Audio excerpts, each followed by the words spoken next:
Welcome back to How Soccer Explains Leadership. Thanks again for being a part of the conversation that we get to have here. I'm Phil Dark, your host, and with me is my brother, my co-host, Paul Jobson. Paul, how you doing today, bro?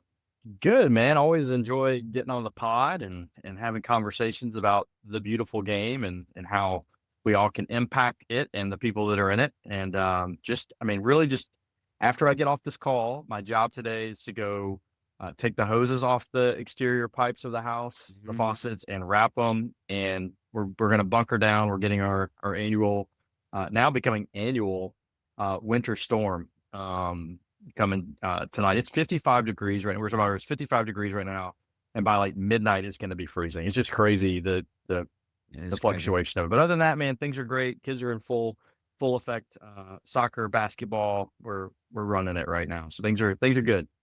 And you said you had we were before we recorded, we got to memorialize this. You said you had a first in Jobson history in your house the other day. What was that?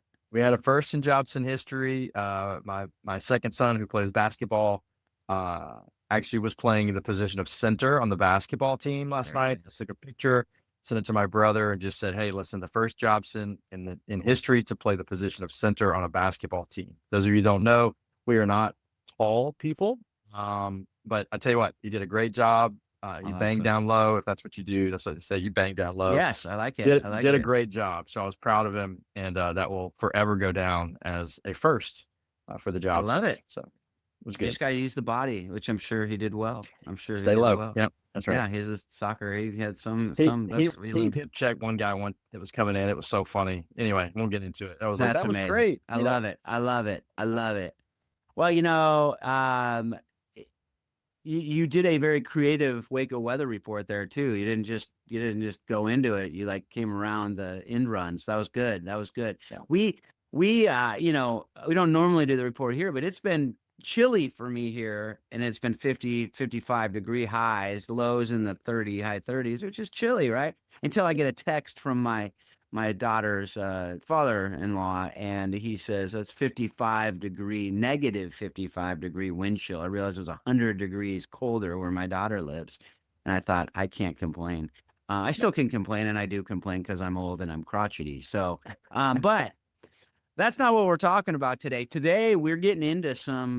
We talked about this last year where we were like, we just had a conversation one time, and we need to do this more often. We got to do this more often. And so I don't know if everyone else thinks that we need to do this more often, but we do. And you know what? We're the ones making it. So I Running the hope show, everyone else literally. is learning from these, and hopefully you'll come back to us with some things that you would want us to cover, because these are some issues that we've seen in our lives and in our coaching and in our just you know experiences that we think might help you out, and also that we just want to kind of run through and see how we can learn from each other as well. So folks, on that note, if you have any comments, if you have any thoughts on how we can do this better, any guests that you want on, any topics you want to hear us cover, please reach out. You can do that. We have all that in the show notes. You can just reach out to us. Send me an email. You can do it on Instagram or wherever else you're seeing this. Make comment and rate and review the show. Also helps to get it out to others. But and I usually say this towards the end. But if you love this show and it's helping you, definitely share it with others as well, because I have no doubt they'll learn from it as well. So these are things that we've learned from. Hopefully, you're learning too. So, Paul, what are we gonna kind of jump into today? Yeah, we're talking about different topics and, try to be relevant and, relevancy is just based on what you're experiencing in the moment. It may not be for everybody, but, just a common theme seems to be coming up for me. And as I've taken over as a director of a club and, becoming more of a coach of coaches in this new role, which is, I'm absolutely loving that. Along with some other conversations I'm having with other coaches collegiately, club wise, this theme just keeps coming up to my mind. And I think as you know, winning becomes important. Maybe that's the reason. I think there are a lot of coaches that are focusing a lot on formations, strategy, things like that within the game itself on game day. Maybe let's just say, and training for those things. And some of the things I think that we're missing in the conversations I'm having is that individual, we'll call it individual development. Players understanding, what is their value to the team on and off the field, right? And I'm a true believer that you're just as valuable, in the things you do off the field towards your team as you are as the things you do on the field. And I really think that missing that piece doesn't give you the best opportunity to be successful on the field in your formation or your strategy or all of those things, because players maybe don't understand what their true role is. They have an idea, coach has an idea, but maybe that conversation hasn't happened. So I wanted to talk, today, just kind of hash through that. There's a lot of different ways that this could go, but just something that's kind of on my mind, and we can go back and forth, and maybe it's helpful for some of our listeners. Yeah, no, I love this. I love this because it's so important. And it's why we do. I mean, it's really at the core of this show, right? And I think it's good for us to revisit it every so often. I know we've talked about it before, but just why we do this is, great conversations, obviously, but there's so much more to this game than X's and O's, than formations, than winning and losing, than whether you get a scholarship to college, whether, all those things. And then you talk about individual development, and a lot of people would go to, oh yeah, we do private training with a guy, and we do speed and agility training, and we do all those things, so we're good. But if you're missing the development of the human, and you're missing the development of team, and not, again, the way they play on the field will reflect how well they connect off the field and how well they know their role um, on the team, how well they get along with each other. Do they care about each other? Do they encourage each other? But also, do they know that they're, loved and accepted, regardless of how they play on the field? Right. And it goes back to that Graham Daniels. We've gone back to that how many times, right? But that achieved versus received identity. How can we help these kids have received identities? And we talked a little bit about this before last night. There's this girl on our team who I was sharing, like, during tryouts, she was lights out, just unreal. Freshman girl, never seen her before. I'm like, who is that? She's just taking people on every time. Boom, boom, boom. Get her into a game, and it just hasn't it hasn't been the same. She hasn't performed that level, and and she's crying a lot when she comes off the field. Almost every time she comes off the field, she cries, whether we sub her out or after the game. Great game, not great game, but she's always focusing on the negatives.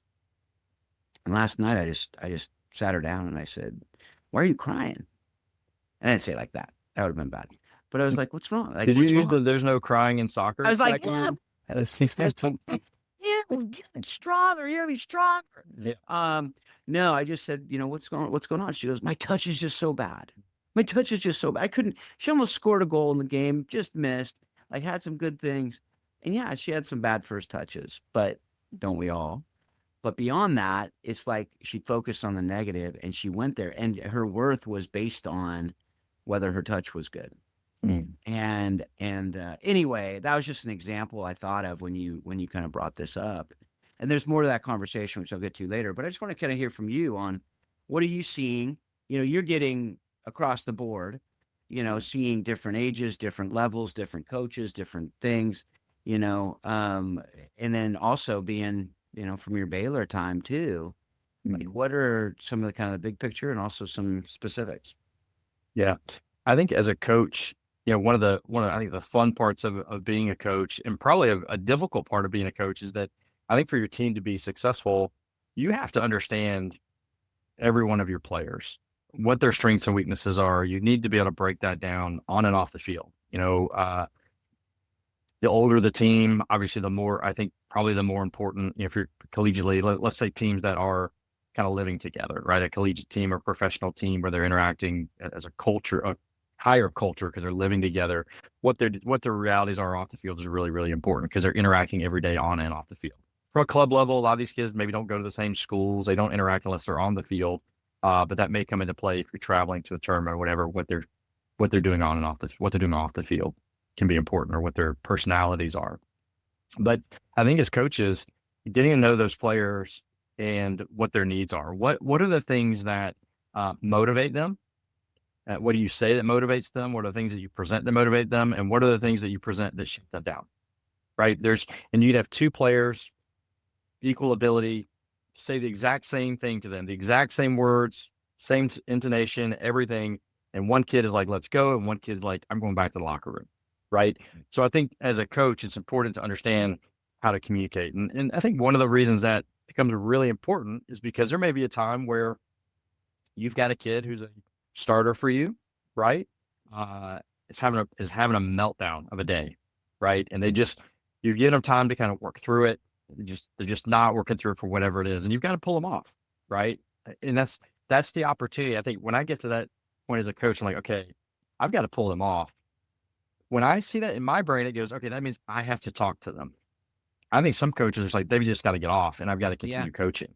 Right. I think we get Yep. so caught up in the game itself and we feel like we have to be remote control coaches. It's like, man, get that player off, talk to them, tell them what you're seeing, ask them what they're seeing, have a conversation, and then find a way to motivate them. Say, hey, when you go back in, so reassure them they're going back in. When you go back in, these are the things I want to see. And it's probably not going to be your touch needs to be great. You need to finish better. It probably, hey, I need you to dig in a little bit. I need you to get to Yeah. the ball. I need you to communicate. Like some of the things that just kind of work them back into that. And again, these players different, whatever. I think you get what I mean. But I think I just don't see enough of that. I just see, hey, off, next guy, next girl, whatever it is. Like, you can't get it done. This person will, you know. Mhm. And for most of kids these days, that doesn't work, you Yeah. know. Um, so I think just as an encouragement to coaches, I think it's important to really get to know your kids. Some of the best ways to do that, obviously, are in training environments. Also, I think team dinners, getting the team together just to have a laugh, have some fun, can be really, really important. So, yeah, that's what I think. And I think with the player that you're talking about, like, the fact that you pulled her aside and said, "Hey, this is what I saw." That player doesn't see any of the good things that she does. So you've got to fill those gaps as the coach.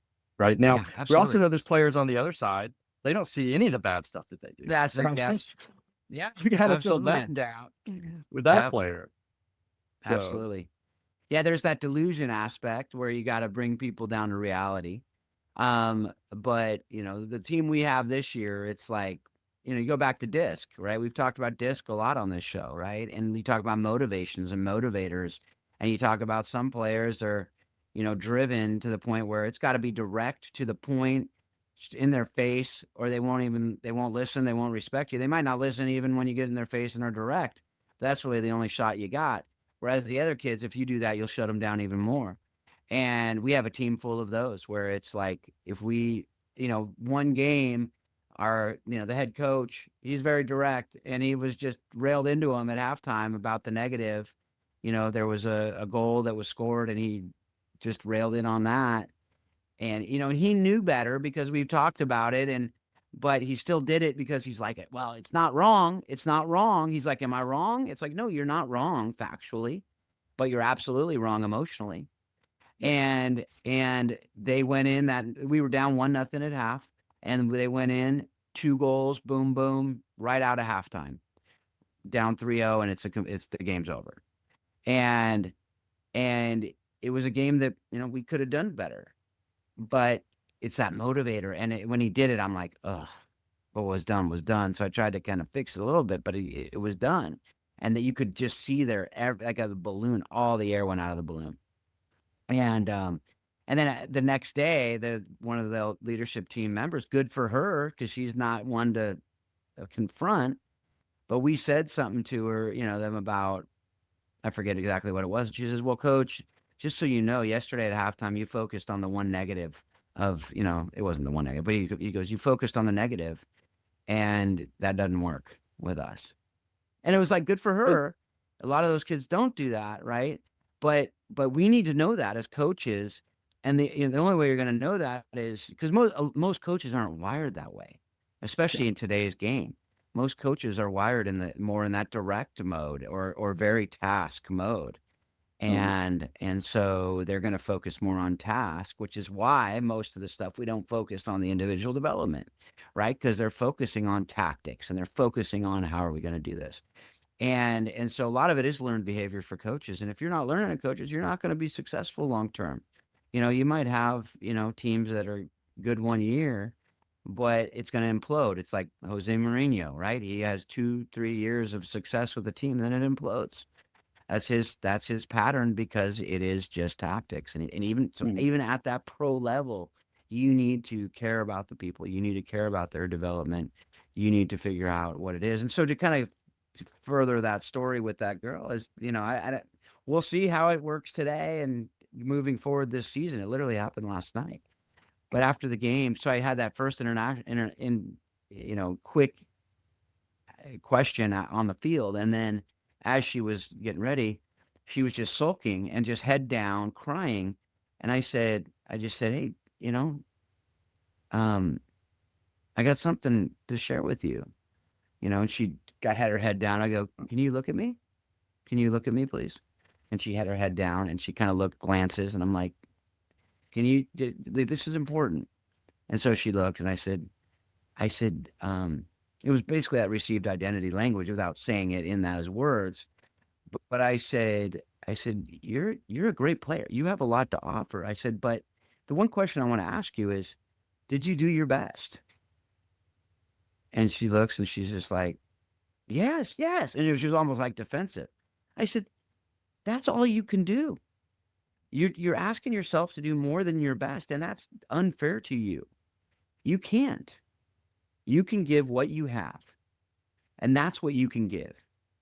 But if you don't know that, and you don't, and but they want, like, if that's the thing is, these kids feel like they're expected to do more, Mm. always more, always more. And that is, again, achieved identity at its worst, is when you're like, I always have to do more. It's never enough.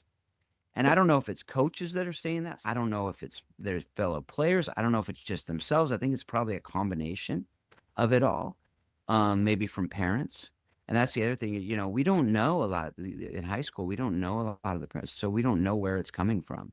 But you don't want to just go, "Hey, I don't know if your dad's saying or your mom's saying that." But I, you know, I want parents to listen to that too. Like, you need to encourage your kids that all they can do is their best. But I think part of that, though, is teaching them. Part of their being their best is being a great teammate. And being a great teammate is not be focused on self all the time. Because when you're focused on yourself all the time, you're not going to be a great teammate. Mm. So I think a lot of that goes into it as well, is that individual development. So much of it is how can we motivate them? How can we encourage them? But also, how can we teach them to do that same thing for all their teammates? And because when their focus is on, again, it's that safe to serve. When you have a received identity, you're not focused on self, and you can be a great teammate with your team, with your fellow teammates. And that's really and then you can do that on any team. That's the great thing about it, is if you're on a really bad team that's losing every game, if you're on a really good team that's winning every game, it doesn't change who you are as a teammate. It doesn't change who you are trying to make everyone around you better. It doesn't change who you are trying, just really seeking to love your teammates and helping them flourish on and off the field. So anyway, Yeah. that was a lot. Yeah. So, No, yeah. I think, we talk about just the overall culture now with our kids, that it's, everything they see on social media is everybody's best, and I think there's some of that, you know, uh, the comparison trap, right? yeah, And it's, just seeing what other people are doing. But I mean, but there's a difference of like a kid trying to hold themselves to a really high standard, which is okay. But to absolutely. your point, like, what did you do? Did you do your best? Okay, then I can't ask any more of you, right? Um, if there are things you want to continue to work on, right? Great, let's work on those things, But Absolutely. but I do think that two things. I think as people, uh, for the most part, we're our worst evaluators of ourselves, right? Um, a player's perception of how they played is usually not correct. One way or the other, it's probably not accurate, 100% accurate. Um, as a coach, my perception after every game was never completely accurate of how I did in the moment, which I think why film is a great tool for us to go back and use to help. We had plenty of games at Baylor where at the post game talk is like, hey, listen, I don't feel like that was our best effort. I'm going to watch the film because I don't know if I have an accurate, you know, full look at this to really assess where we can get better moving forward. And there've been times I've watched film and gone back to players and said, "Hey, I was wrong. You Yeah. actually played really well. Like I don't know what I was thinking. I don't know where my mind was at the time. I don't know what my expectations were, but I wasn't seeing it properly, you know. Um, and so I think those tools are important to help with players and to show them, like, you can show that player, hey, look at that. Let's look at these things that you did really well. There's a I heard, at least when Pia was the women's national team coach, when she would have film sessions, she would never show negative moments in the game. Mm. She would only show the positive moments. Now, if you know anything about Pia, that is totally her personality. Like, it is all about, the guitar in the locker room and bringing in, the positive attitude and mindset and all those things. And I've heard that. And when I was coaching at Baylor and I thought about it, I was like, okay, I can't do that.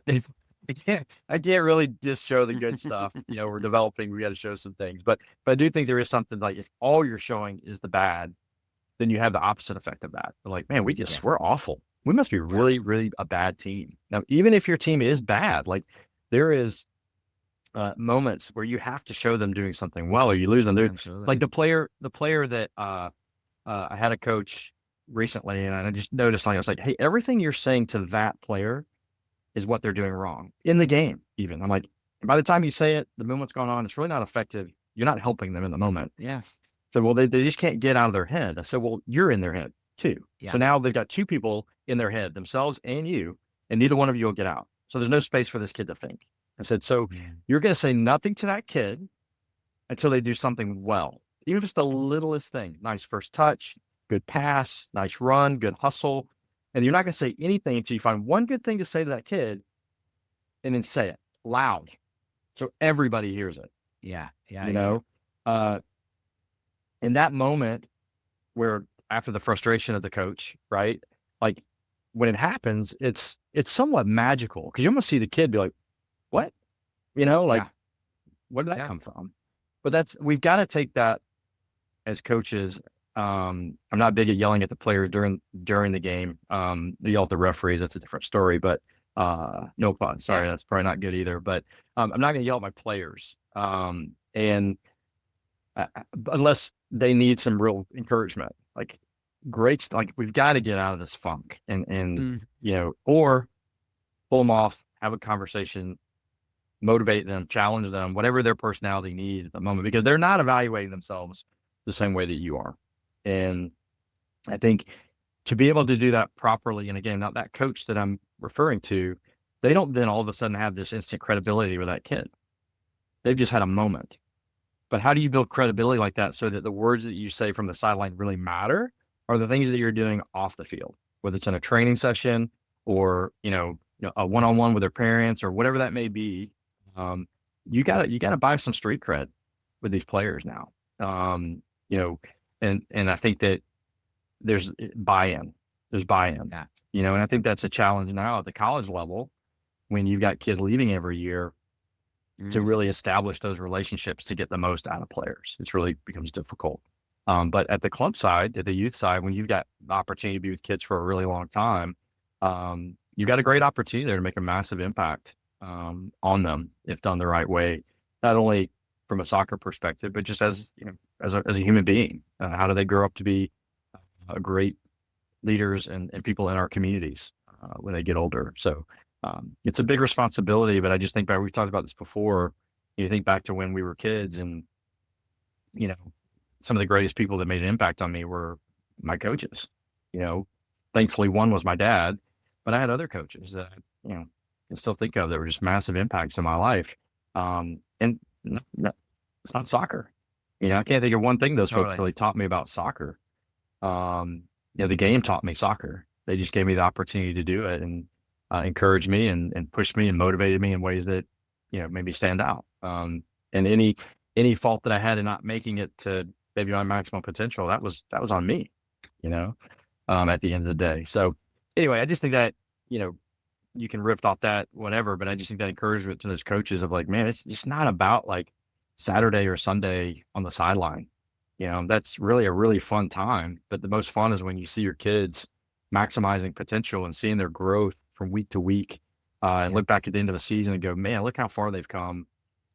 And and then you can look at the work, hopefully the body of work you've done to help that can be really encouraging as a coach. 100%. And I will say, look for the small victories, and kind of riffing off of what you talked about with the player. But I think as a team too, like Yeah. as a coach, when you're losing games, I mean, right now our team is not having a great year. I mean, some of it's injuries, some of it's we're a really young team. It's really a combination of both. And we're in a really tough league. But our record right now, I think, is 1-6-3. But we had a victory last night. We lost 1-0. But at halftime, I was talking with the head coach, and we were just kind of off to the side, and the girls were getting drinks and whatever at halftime, and I was just kind of waiting. I was watching. I'm just like, are they gonna are they gonna come together? Is someone gonna take the lead here? And sure enough, one of the leadership team members just said, hey girls, come around. And I don't know what she said. I have no, it didn't matter. Yeah. It didn't matter what she said. She started encouraging and talking, and I'm probably talking a little tired, probably talking whatever. I don't know. A Yeah. couple other girls piped in. We didn't ask what they said. I didn't care what they said. But it was like that was a win, because it showed me, A, they care. They're losing, yes, but they care. And there's building togetherness. And those are the types of things in team that we as coaches, if we're not building that in them, we're losing. I don't care if you're winning every game, because that's the type of stuff that in the future is going to come together when they're on these different teams in life, when they're saying we need to come together and actually be part of something bigger than ourselves. And, it's not just a bunch of individuals going out there and playing the game. Like this player who pulled the team together is a great player. I mean, she just junior year now and just got a full ride offer, and she's going to a D1 school, full ride, great player. But she could very easily be checking out and being like, I'm done. I'm out. We stink. I don't care anymore. I'm on a better club team. This is stupid. But no, she said, I'm taking ownership of this, because my daughter just had her knee surgery last Friday, is not even out on the field. Yeah. Usually she's there to be a senior leader, even though she can't play, but she's not there.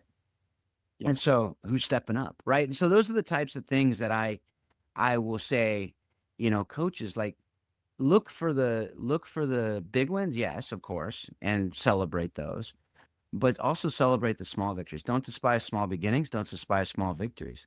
And on that note, when you talked about it, when you take a player off the field, you need to encourage them in some way. Whether, not just a fist bump, hey, good job. They're like, whatever, that doesn't mean anything to me. Find one good thing. If you have something to talk to them that they need to work on out there too, fine. But as my wife talks about, the teacher sandwich, it's real. Start with something positive. Encourage them, especially if you have kids who are in their own heads. Have that positive, and then say, and also, you have this thing that it could make you better. Could make you even better than you're doing if you do this, right? Not, hey, you've had these 3 mistakes and that's why you're off. No. Even if you don't say, hey, you should start, hey, you're gonna get when you get back out there, here's something to do.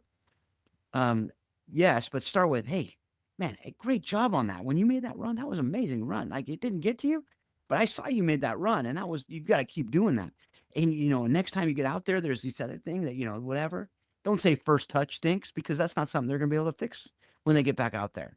You know what I mean? Like, don't tell them something they can't fix when you get back out there, because it's not going to help.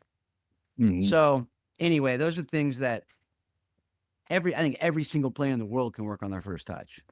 Yeah. Right. So, most kids in the high school years are not going to have a stellar first touch.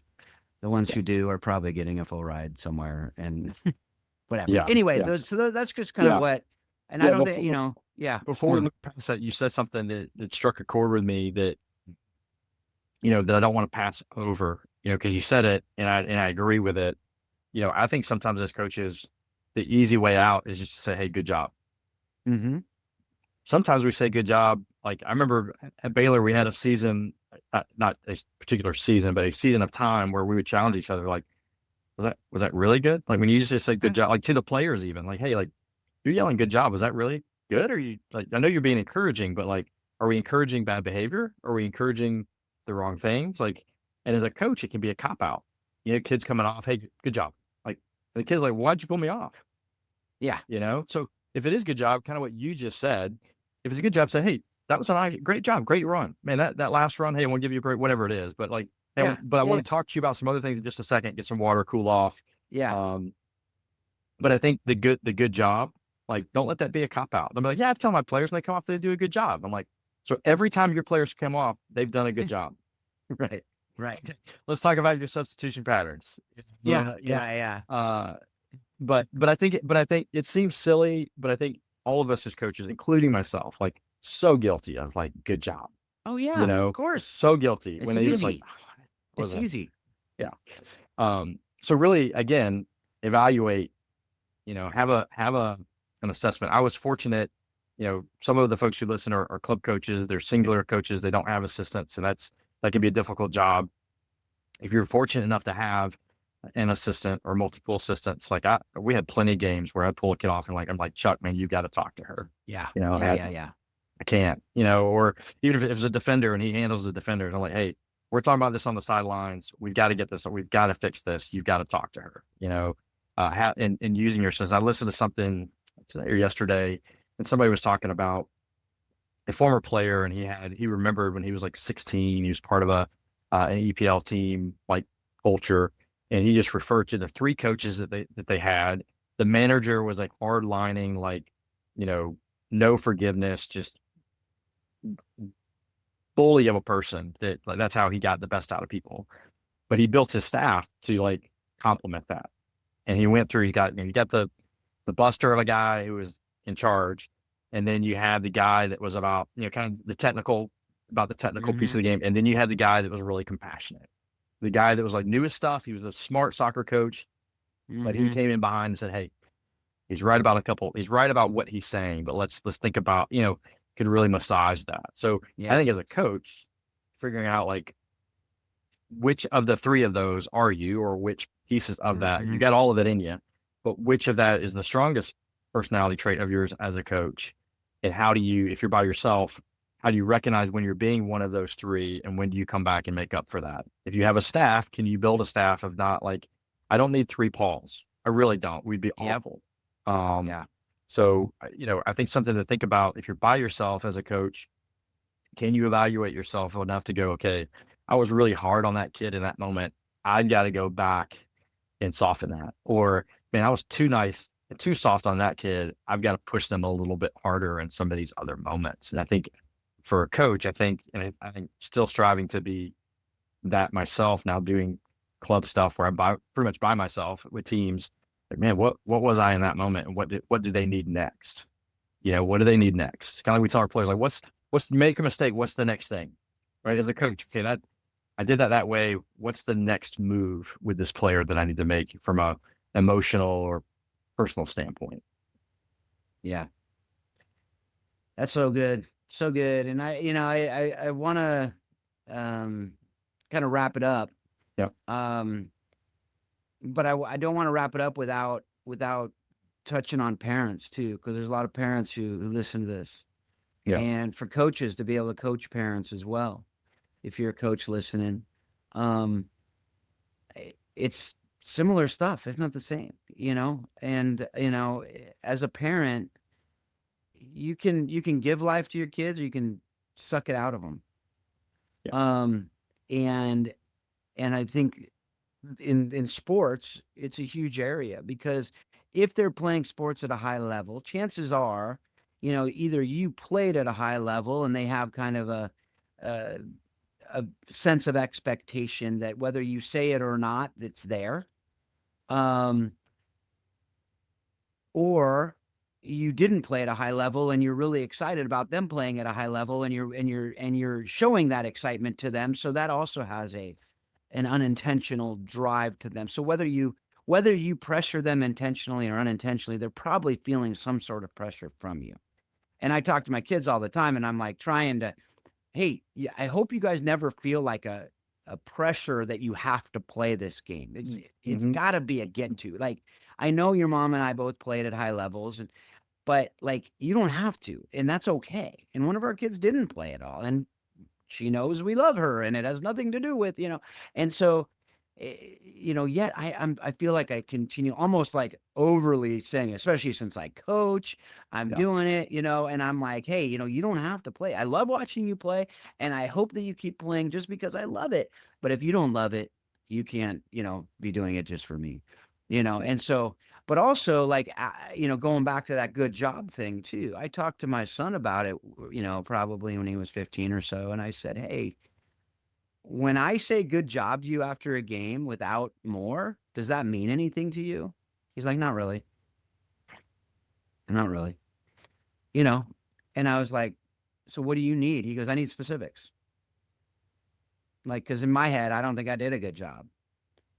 I had like this mistake and this mistake and this mistake, and I go, yeah, but what about this and this and this? He's like, yeah, yeah, that was fine too, but it just wasn't a great game, and he was always really hard on himself. And so, again, knowing that about him, I also have the other kid who's like thinks he was, messy out there, and I have to, knock him down a little bit and be like, hey, you know what? Like, you had some good things, but you also tried to do too much in this, and like, I don't want to be too negative with him, but also like, again, you got to know each kid and know like, hey, what do they need in this moment?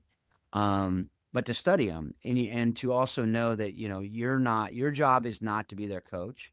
Even if you're their coach, when you're home, your job is not to be their coach. Your job is not to be their motivational speaker, that's blowing smoke to them. Your job's also not to be their harshest critic. Your job is to be their mom or their dad, and to love them and encourage them and to build them up, and to know how you can do that best. And so I'm not going to try to stay here and here's the answer and here's how you do it, because I don't know. I don't know your kid. I don't know your relationship. I don't know your wiring. I don't know all of that. But to be aware that what you say has impact, what you say, you can help, encourage them and the most probably of anybody, and you can also damage them the most of anybody. Yeah. And so be aware of that. And it's not like, oh, pressure, pressure, pressure. No, but it's a gift. It's a privilege, right? You have that impact on your kids. But I think at the core, if it's a have to for them with soccer at all or with any sport, that's a no no. It's gotta stop. It's gotta be a get to. It's gotta be a get to. And there'll be moments where it's duty and they just gotta push through. And I'm not saying like if they start a season, you gotta finish the season. I totally agree with that. Like unless there's some very massive extraneous circumstance. But for the most part, like how can you encourage them to love it, for what it is, which is it's a game, and it's a game they can learn a lot from. So how can you help them learn those things? Yeah.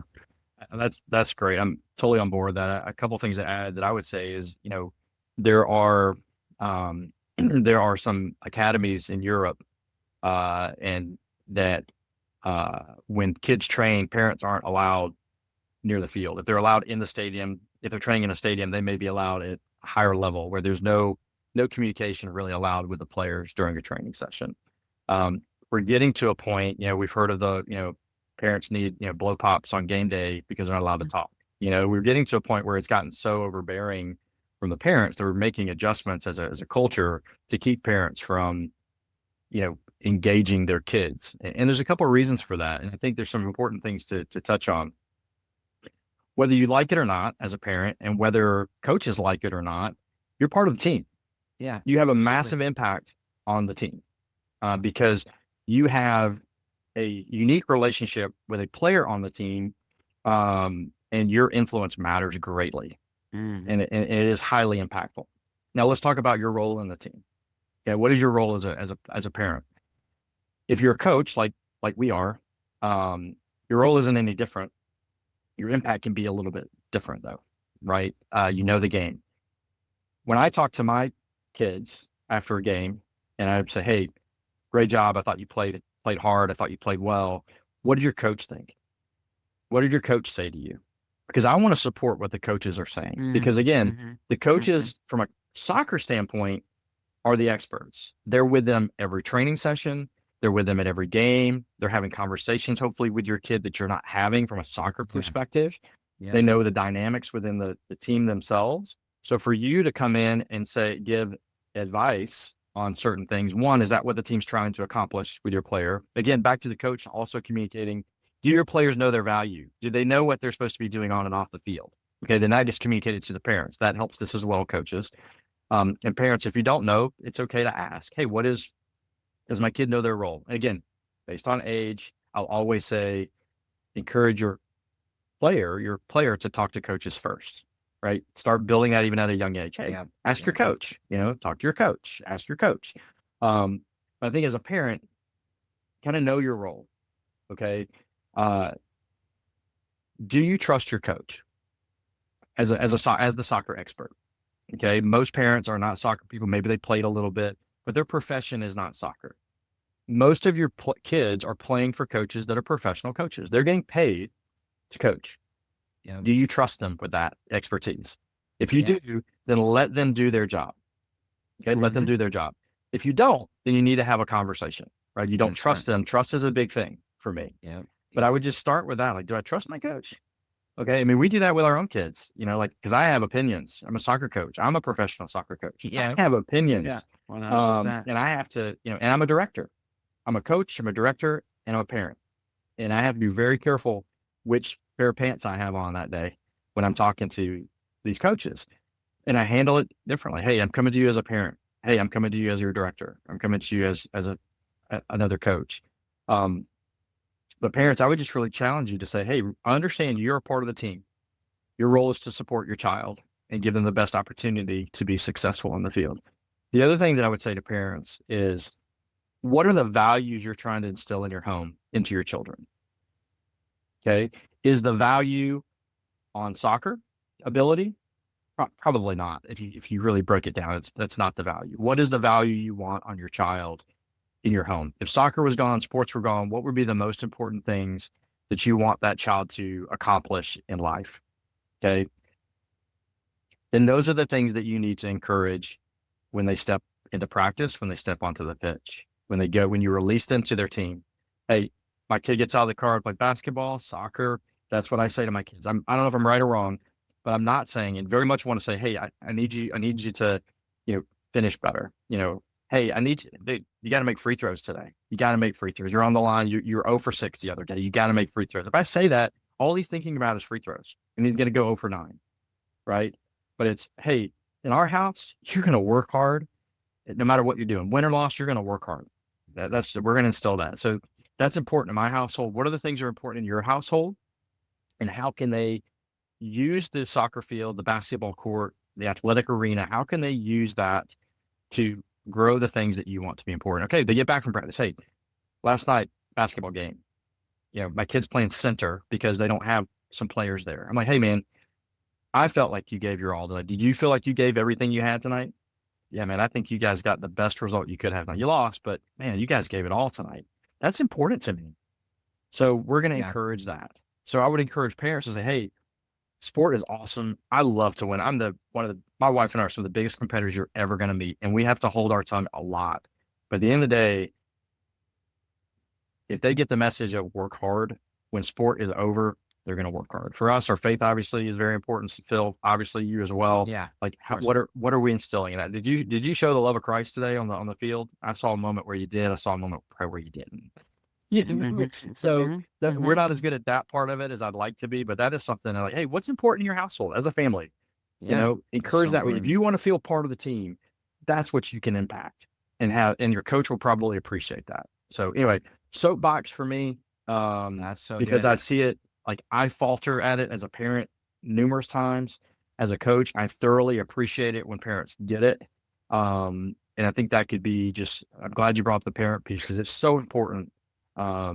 Plays such an important role, but trust the experts. I even tell my coaches, I'm like, hey, sometimes, like, you need to realize, like, you are the expert in this.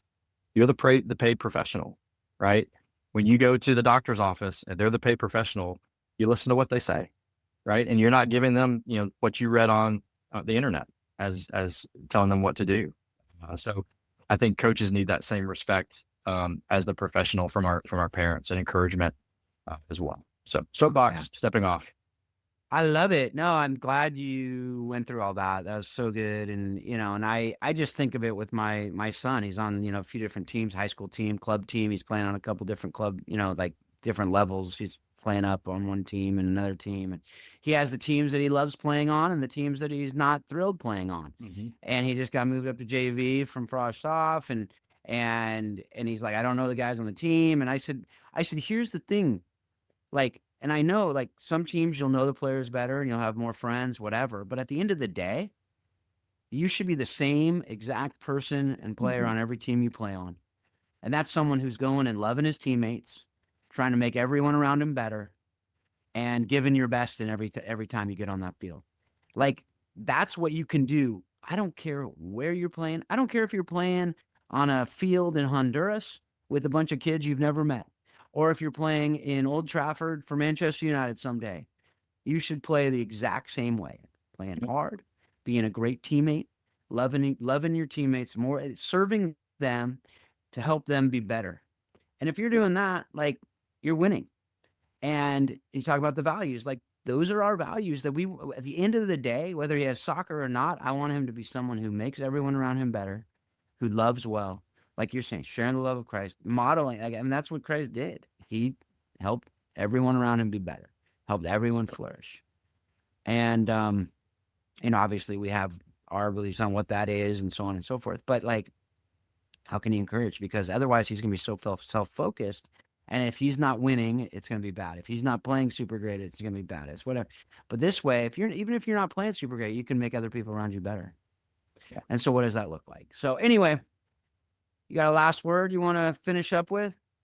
No, I think it's some great stuff. I mean, I think these are topics that need to be talked about. I think they need to be, I think, self-reflection, for myself as a coach, as a parent, as a director, somebody who's I think an influencer in the game locally. I think these are messages that we need to be able to communicate as coaches, as directors to our parents. What are those expectations? Because you can sit here and listen to this all day long and go, yeah, I agree with that, and then do nothing about it, or absolutely disagree with it. That's totally fine too. Um, but I think if there's some value there, how do you best implement that into your own program? And I mean, I'll throw out, I love talking about stuff like this. So if there are things that people, they want to reach out, they want to talk further about this or email, I'm happy to, these are discussions I love having. This is how I get better as a coach. So, if coaches have, want to reach out about some of that, I'd love to be a resource for that. So in saying that, I think this has been a great conversation, and look forward to maybe hearing from some folks or not, or at least you'd like maybe just try some of those tools yourself. Yeah. I'll put Paul's email in the show notes and you can send him out an email if you want to take him up on that. We also have a lot of other stuff in the show notes. Warrior Way, you see Paul sporting the Warrior Way gear. We got warriorwaysoccer.com and lots of cool stuff there. If you want to check that out in the show notes, you got the Providence website and Nations United. If you're interested in World Cup 26 and some tools for the church and strategies to make disciples, you can check that out on our show notes as well. But as we always talk about, I mean, especially with something like this conversation, if you have coaches that you think could you just don't go up and go, hey, you got to listen to this because you stink. But like I think that's not the right approach.